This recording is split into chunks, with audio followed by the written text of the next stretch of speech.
Specialized work in dealing with the infiltration of churches and religious institutions as well as government. That cover a tremendous number of institutions. And the purpose of that infiltration was what for? Well, the purpose is what the Roman Catholic system has all the time as her own purpose, is to infiltrate, to penetrate all the areas of life where the Roman Catholic can have control and access for the coming world government.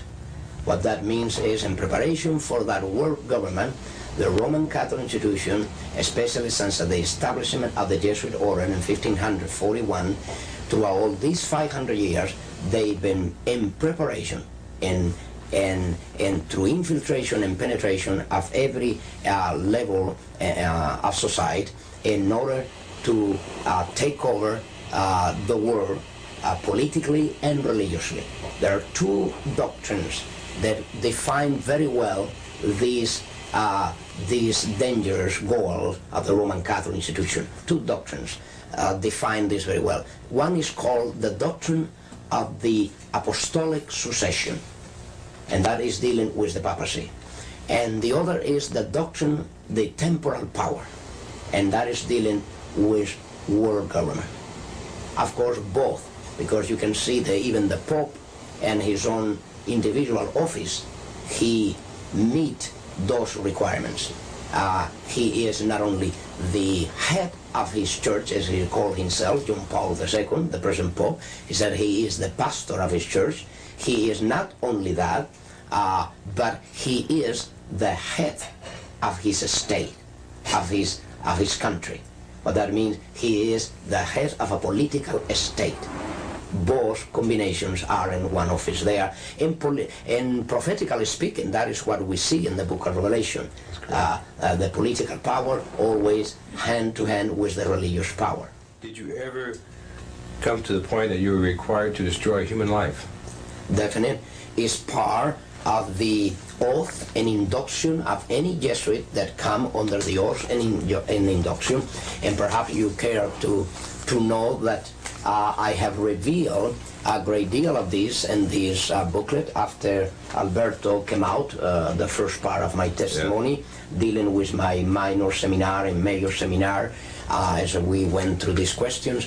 And now you have in double cross, it is a revealing, at least a little part in these pages here, page, let's see, this is 12 and 13 at least, you see there is part of the oath and induction that I was taking as I swear to take the life not only of kings and princes and governors and mayors and senators and congressmen,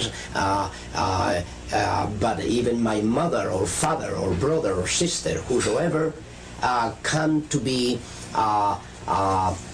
between the interests of the Roman Catholic system and the interests that they pursued. What that means is, if a president of a nation is there to interfere with the interests of the Roman Catholic institution and their pursuit of power, they will be crushed. They'll actually, we were granted, I was granted that authority, that power, to exercise that authority, that power. That when any individual, whether he is a child, whether he is a woman, whether it's an elder man, whether it's a boy, whether it's a girl, whether it's a king or a queen, regardless of who the person is, when that person, that city, that nation, this country oppose to the goals of the Roman Catholic institution and interfere with, that already call for disaster. Where I prepare Cursillistas, the Legion of Mary, the Blue Army, Many of these militant organizations, I train and prepare how they can become Baptists, how they can become Adventists, how they can become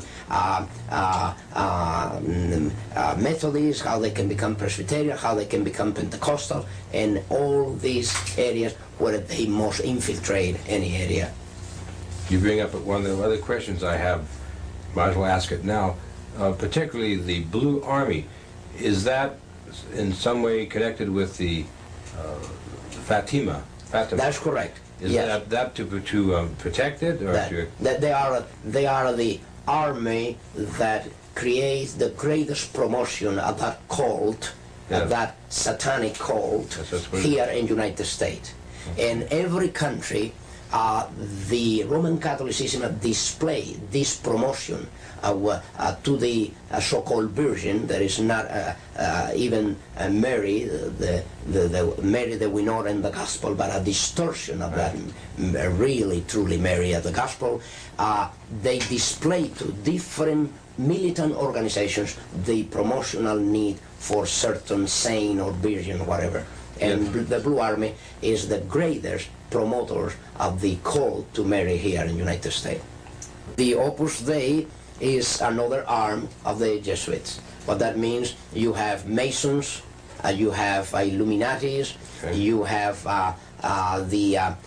the New Age movement, you have the Trilateral Commission, you have the Club of Rome, you have so many others. There are in different areas working through certain programs what they need in that particular area where these organizations move, whether there are secret or public organizations, they need to control certain area of certain people, and this is where and how they'll be ready to have them under control through these organizations. The Opus Dei mainly, they move next to what they call Christian democracy. The so-called Christian democracy is an outgrowth of this Opus Dei. It's exactly the words in Latin precisely define that.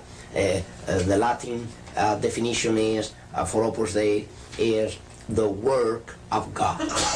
What that means, the Opus Dei, Opus meaning the work, and then you have how you call Dei, Opus Dei, the work of God. When the Council of Trent occurred, it was controlled by the Jesuits. Yes. How about the Vatican II? Now, the connection there? Yes, the connection is very, very, very prophetical. I will say this, I think that will clear the whole point here, because it's so prophetical that while the Council of Trent was the first council to be managed by the Jesuit order, the Vatican Council was brought about by the same Jesuit order with the same intention. And you know the intention of the Council of Trent. The intention behind the Council of Trent was the Counter-Reformation. What was the intent of the Vatican Council II? Another Counter-Reformation, but called today, how you call it? Renewal. You see the point? Now, the change was a name, but the intentions were the same. Yes. See, more sophisticated today. Yes. You see, the Counter-Reformation was taken through to the Council of Trent. That was the entire Counter-Reformation was performed by the Council of Trent, decrees. Then through that time until today, Vatican Council II came about with the idea of renewal. That means another step forward, and the final, I will say this is the final stage of a Counter-Reformation. Now, how about the charismatic movement? What's the connection with that? The charismatic movement is serving the purpose, as we said, of one of the many issues. As we said about Saturdays and Sunday, they'll pick up every issue with different denominations. In the case of the charismatic movement, they pick up the charismatic movement because one factor. They could not bring under subjection the Pentecostal denominations. They couldn't. They could not. Even when they went through the ecumenical movement before from 1945 down to our day, since these already started. As a matter of fact, if you want to know, the World Council of Churches started financed by the Jesuits in Europe in 1945, after the end of the Second World War already, or by the time that the World War was to end, already the Jesuits were at work trying to unite all the Protestants in Europe. And that was the origin of the World Council of Churches and the ecumenical movement. Today the charismatic movement is serving that purpose. Where the Pentecostal could not be bring into the ecumenical forum, they brought it through the exercise of charismatic gift. Do you consider that Jesuitism to be an occult secret society? It is an occult secret society from the point of view that the Jesuit order, what you know of the Jesuit order and what everybody knows of the Jesuit order is not the truly Jesuit order. What that means is even the Jesuits within the Jesuit order, they all are not knowing the secret society, the inner secret society that they are surrounded by. Pity to have even to say that at this point in the history of the United States, in the history of the presidents, has not been other president. From the time of President Washington, that was the first president to be utilized by the Jesuits. If you were not aware of that, President Washington already was initiated by the Jesuits to bring about the first communication with the Vatican ever known in this country. From there on, President Reagan, to all this time, President Reagan has come to fulfill the greatest moment in the history of this conspiracy, because no other president has come as close as President Reagan with the Vatican, and even not even John F. Kennedy. What that means is they have done to President Kennedy, to President Reagan, what they were not able to do even through a Roman Catholic president. And nevertheless, I will say this: the religious belief of President Kennedy is nothing more, nothing else than another expression of Catholicism. Perhaps I need to clear this. Roman Catholicism is not only the Roman Catholic system. Roman Catholicism is still, and it has been at work outside the Roman Catholic system. What that means, there are many daughters of the Roman Catholic system outside the Roman Catholic system. And as there are many daughters, these daughters have children, and of course President Reagan fit within that picture. His relationship with the Vatican today brought about several things. One of them is the diplomatic relationship with the Vatican. Second, the preparation for the signature of a concordat between the Vatican and the United States. And if you want to know, this never took place overnight.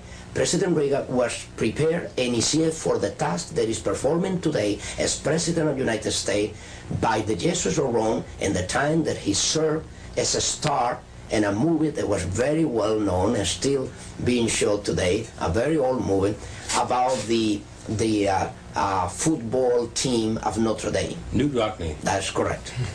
This is the time that the first contact was made by the Jesuits with Reagan. Jesuits, under the stream of an induction, they were not directly to be involved. They only were the elements, the intellectual element that will prepare this. The case of Abraham Lincoln.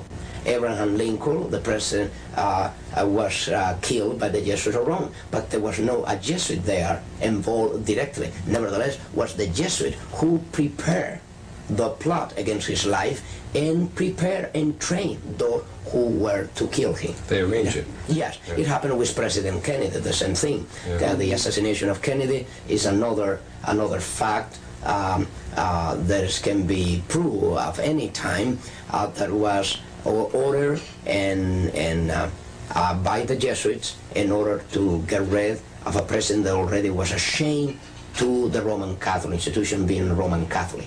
You have two different extremes. In Abraham Lincoln, you have that there was a man professing to be a Christian, solid Christian, and then there you have a man that professed to be a solid Catholic, but then put to shame his own institution when he was confronted about what he will do as a Roman Catholic president about the Constitution and about the interests of the Roman Catholic institution. When he placed the Constitution of the United States above the canon laws of the institution, he called for disaster. Let me tell you where the Knights of Columbus has done and performed a tremendous job in the United States in education, in public education. The authors of the chaotic situation of the public schools in the United States has been and are the Knights of Columbus in the United States. There's enough left of the old Inquisition. I will say there is a new Inquisition today, not even tomorrow, is at work today, and here, even in the United States, and has been always. There is not replacement of a new Inquisition replacing the old. No, what happened is that the old Inquisition, as the years went by, under the sponsorship and guidelines of the Jesuit General and the Jesuit Order, they has been changing their devices and their tools, in their I will say their devices, and their methods. You see, what happened is the Inquisition is the same Inquisition. The Holy Office never closed the door since it was established in 1200. You see, it never closed the door. As a matter of fact, within the Vatican, this is an office that never closed the door day and night. Today have a different name. It happened that they have a different name today, as they have different devices and methods to bring people to trial. Today, the Inquisition is at work. As a matter of fact, you have a book here that is called Night Journey from Rome, that we came to publish. A Night Journey from Rome is one of the last converted Roman Catholic priests in the United States, an American priest that was converted to Christ and his gospel about 2 years ago and came with us to the reading of Alberto, the first part of my testimony. He was Clark Butterfield, is his name, a Californian priest. There is the book here, Night Journey from Rome, and here is the most revealing thing about the actual Inquisition in the United States. He was so much aware of the reality of that Inquisition that in his own will, he prevented even his relatives, his own mother, his own relative, from bringing his body to the Roman Catholic parish the day that he was ready to depart to be with his Lord and Savior. And he almost prophesied, and I will, because exactly that was the intention. Immediately that he was killed and murdered by the Jesuits of Rome and Detroit, Michigan, through a Roman Catholic doctor, member of the Knights of Columbus. Mm-hmm. Then you can see the Inquisition is alive and well, with different devices, different methods, and a different name. Today they call the Office for the Preservation of the Doctrine and the Faith. The work of Alcazar and Rivera.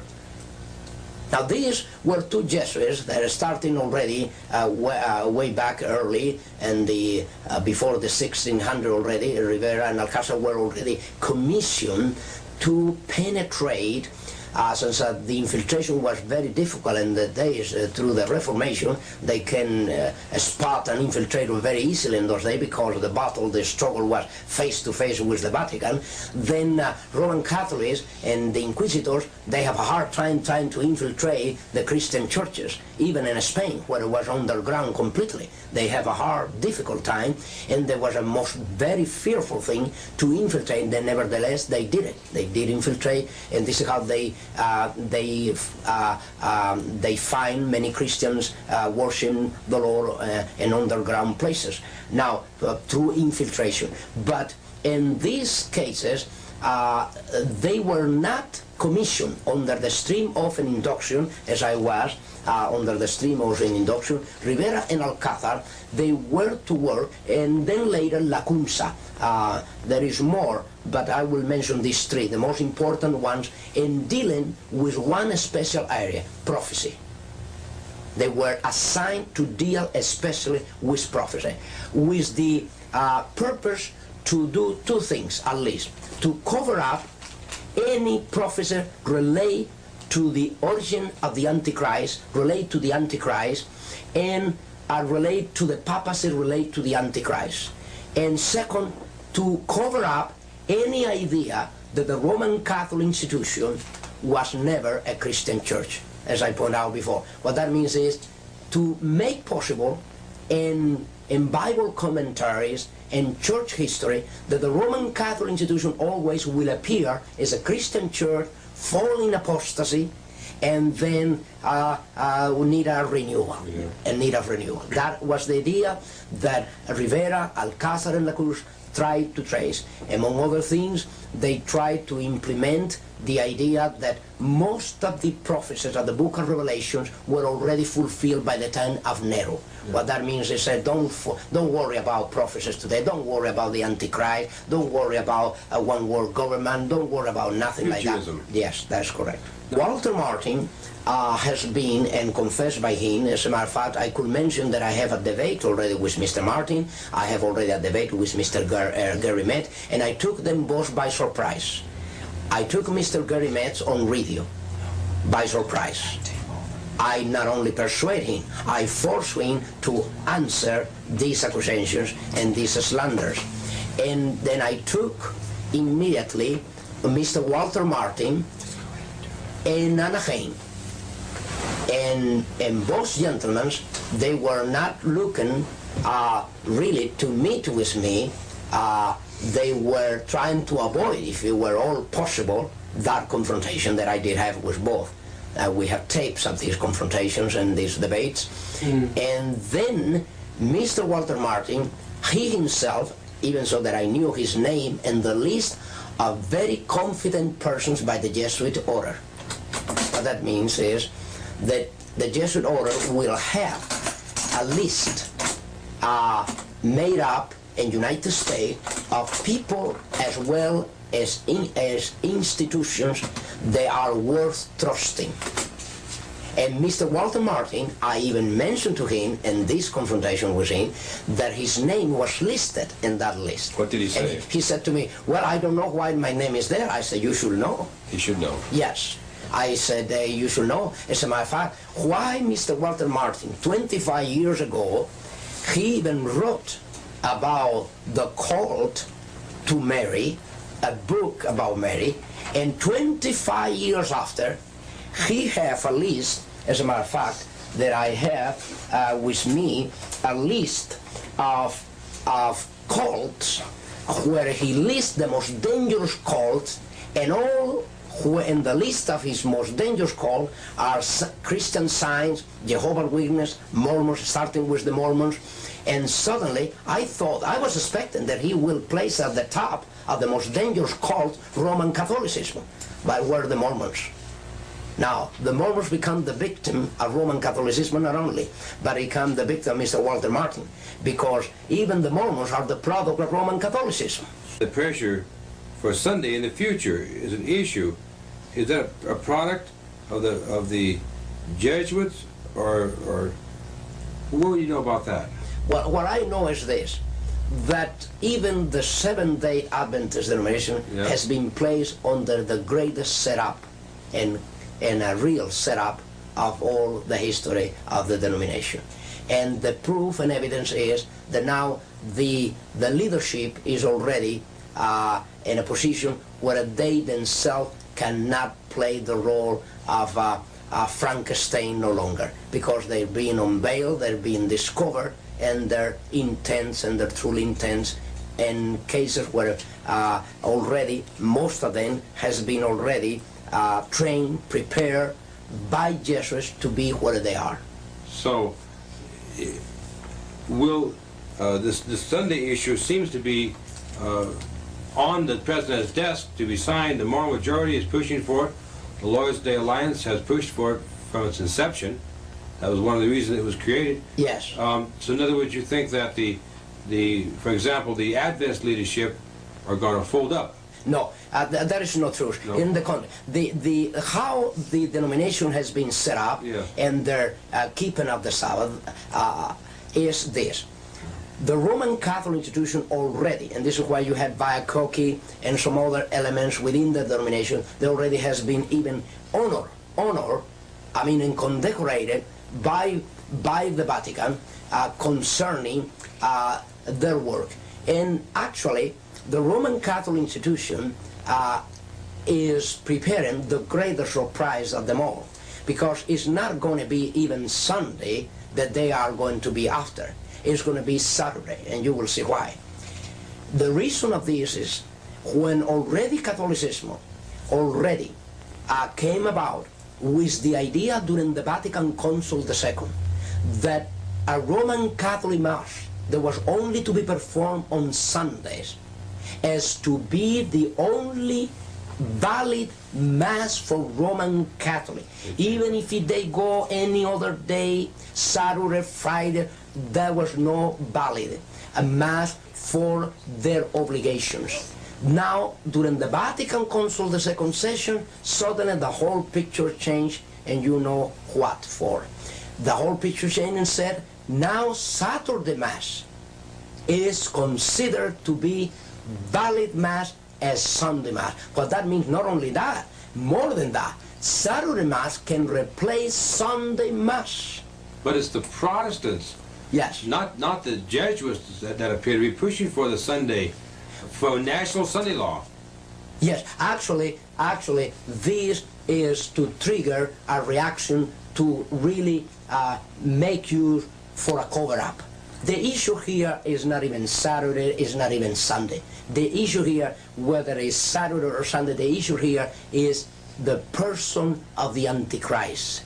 You see, in matters of days, right now, the conflict is being utilized, the struggle between Saturday and Sunday is being utilized more for the benefit of Roman Catholicism than even for the benefit of the Christian Church.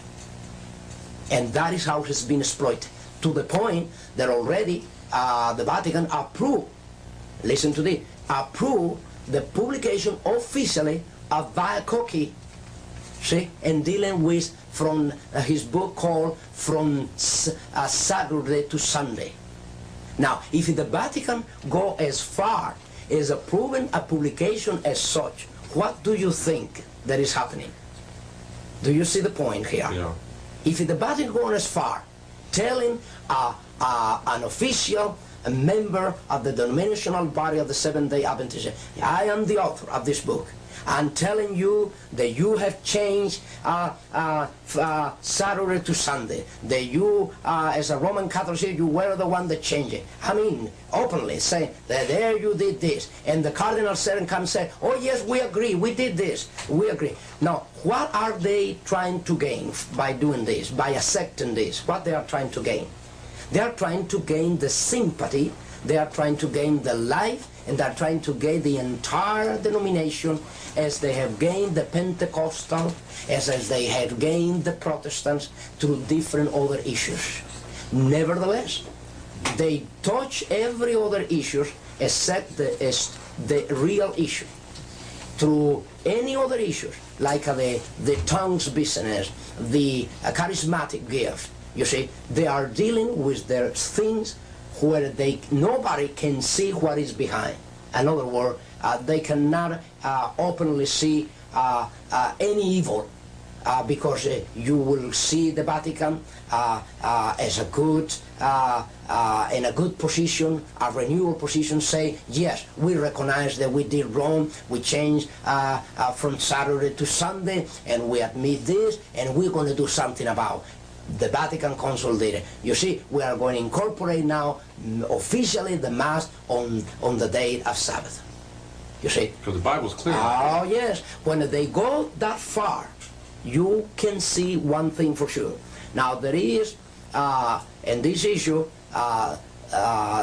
in my own personal belief of the Scripture, you do not see that the issue in prophecy is one day or the other. The issue in prophecy is more than a day, is more than a day. The issue in prophecy is who and where is the Antichrist now. Once that the person perceives the reality and the manifestation of this prophecy, they'll know the rest according to the scripture. But when a person is blind to the reality of who the Pope is, and the Pope is granting every favor to every other denomination, they'll believe that the Pope is not such a bad guy at all, after all. If you want to do some homework throughout the news media, you will find something. As a matter of fact, not only throughout the news media, but you will find something very interesting even throughout film industry. There are a lot of movies has come, and a lot of article has been written up, and a lot of television show has come out, and even movies and TV and through radio, a lot of talk show has come out dealing with the very issues that I have dealt in these 4 parts of my testimony. They did not this before. Before 1979, over all these issues, everybody was quiet. Every other reporter will never inquire about celibacy and the problems of celibacy, about lesbian, about gays within the clergy, about the mafia and the relationship of the bishops and the cardinals with the mafia and the clergy, about the banks, international bank situation with the Vatican bank. Nothing of this was ever dealt with, except when these testimonies went out. Then the news media started dealing, the film industry started dealing with priests that were unfaithful priests, cardinals that were unfaithful cardinals, bishops that were unfaithful bishops. As a matter of fact, even Jesuits within the Jesuit order were sent out immediately to answer to these very issues, to answer in their way. What that means is they went saying from every direction, yes, we recognize there are priests involved with the mafia, there are even bishops, we recognize there are priests that they have broken their celibacy and they have committed a fornication and they're still committing fornication. We recognize it, but you see, the church is another matter. The idea always was to tell the Catholic people, tell the Christian world, yes, these things happen, but this is isolated. This is one priest, a bishop, a cardinal, someone that was unfaithful. But this is not the religion. This is not the system. This is not our belief. This is not our life. This is not our conduct. That is what they pretend to do. You have, among even present Jesuits, Hans Kahn, the German Jesuits, and then you have Malachi Martin. These men under dispensation. What that means, granting them the authority and the power by the Vatican and the Jesuit general to go out and speak against the Pope, speak against the liturgy, speak against the clergy, and they will not suffer excommunion. You see that they can go now trying to deal with these very issues, trying to justify that regardless of all this commotion, of all this immorality, of all this corruption, of all these crimes, this is different from the mother, from the system. These are individuals within the clergy, but not the system. And of course, the system is the one that created them all. Has there been a certain promotion to create in the United States a special way of looking at Roman Catholicism? Oh, yes. Yes, you mean type of propaganda special for this country? Yes, definitely. This is why they has been so successful here in the United States, being a country of a Protestant inheritance with a Christian beginning, right in the 1620, when the Pilgrims arrived to the northeast coast of this country, and suddenly today is making a concordat between the Vatican and the United States. Now, what that means, this is the greatest treason ever known to the very founders of this country. I mean, the most direct treason and betrayal that have taken place in this country has taken place, and the fact that now this government is looking for fellowship, for relationship with the very criminals that caused the greatest massacre in Europe, by which massacre and through which persecution the Pilgrims arrived to the northeast coast of the United States.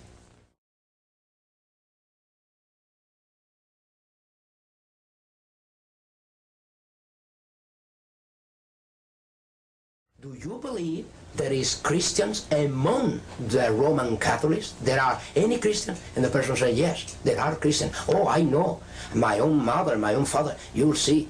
They don't believe in all these things. They just go there to witness about Christ. But they are truly Christians. You see the point here. They will say, she was not a Christian church, she's not a Christian church, she will not be, but they come and tell you there are Christians within the Roman Catholic institution. That is impossible. A person, when is convicted under the Holy Spirit, being a Roman Catholic, the first thing that the person felt and know that she or he must do is to leave Roman Catholicism. Because Roman Catholicism leave first from them, and then they leave after. You see, even a person that leave Roman Catholicism without being a Christian, Roman Catholicism is still with the person. What that means is they can leave the physical system, but Roman Catholicism is still with the person. Only Christ can eradicate from the root Roman Catholicism from the heart of a person.